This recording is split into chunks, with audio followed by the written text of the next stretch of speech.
President Trump signed the Farm Bill today, and it's a big deal for those who want to profit off pot. That's because the bill removes industrial hemp from the Controlled Substances Act and makes it legal for farmers to grow hemp in all 50 states. Hemp, if you don't know, is closely related to marijuana but lacks the fun side effects. This could be the first step in easing the federal laws on marijuana in the United States, which experts predict could be a $75 billion market come 2030. There are publicly traded cannabis companies in the U.S. and Canada, and with the passage of the Farm Bill, it's now open season to cash in on the green stuff. So, how does the U.S. win the cannabis war? Kennedy spoke to CEO and chairman of Tidal Royalty Corporation, Paul Rosen, earlier. I salute your quest for freedom, young man. Thank you for being here. It's a pleasure. Thanks for having me. So what does this inclusion in the Farm Bill mean for your industry? What the Farm Bill means is it essentially makes the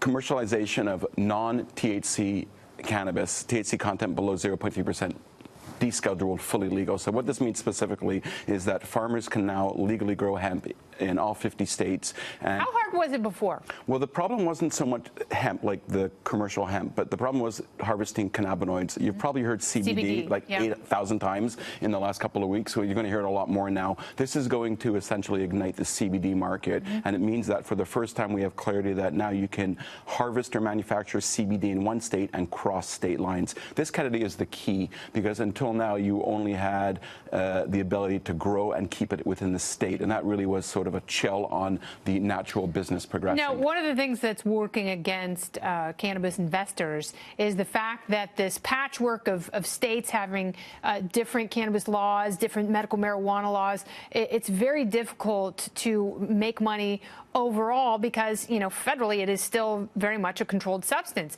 Now, Canada seems to have the upper hand here. How important is it that they will be able to raise money and trade publicly and have, you know, nationally legal marijuana in the country up north? Well, one thing we've learned from Canada is that the introduction of capital is of paramount importance to building the type of large, durable, sustainable cannabis economy that we've built in Canada. And for the capital to flow, you're going to have to eventually resolve this dichotomy between cannabis being illegal federally under the Controlled Substances Act, and you mentioned there are now 33 states that have cannabis programs. Does that put those companies at a disadvantage, the U.S. companies? I think they are at a disadvantage right now because they're still technically operating against the Controlled Substances Act. And as long as it's technically illegal, even if there's a consensus that this is going to resolve itself, there's a certain type of institutional capital that simply cannot play until this is harmonized. Yeah, you do talk about harmony because there is a bit of discord here, and it makes less and less sense. I mean, the great hope you have is that future generations who come into power in Congress and, you know, even in their cities and states, they see this so differently than older generations who've been very static on the issue. This is really not even a very divisive issue between sort of left and right or blue and red. Not anymore.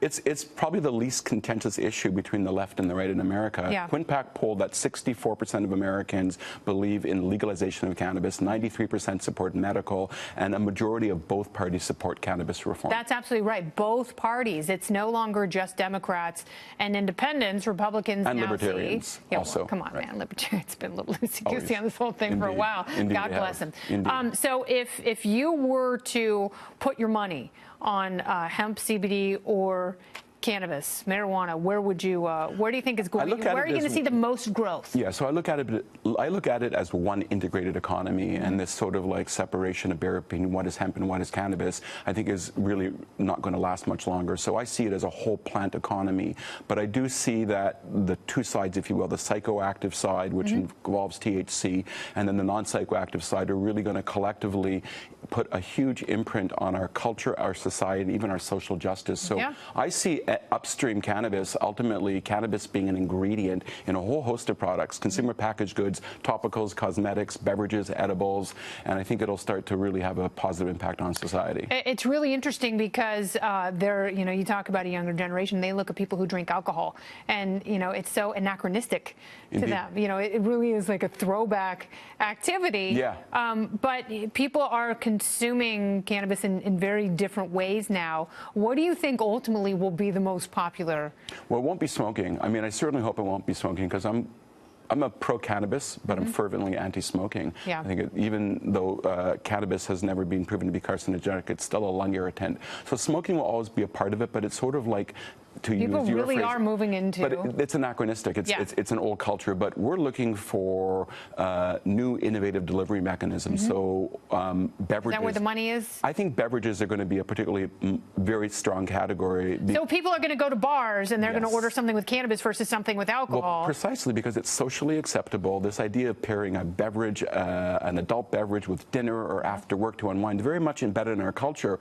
But for people that don't want to get drunk or don't view alcohol as a healthy input, they can now have a de-alkalized cannabis-infused beer. It's fascinating because, you know, if people want to lose their minds a little bit, maybe a little safer than alcohol, which, you know, causes a lot of cancer and cirrhosis and we death. view it as a wellness product, a nutraceutical product, and even though it has a little bit of a, you can have a recreational good time, it's nothing like alcohol at all, and I think we have to just kind of eradicate that as a comparison or a paradigm. Paul Rosen, thanks so much for your time. Well, what a pleasure to be appreciate it. here. Awesome.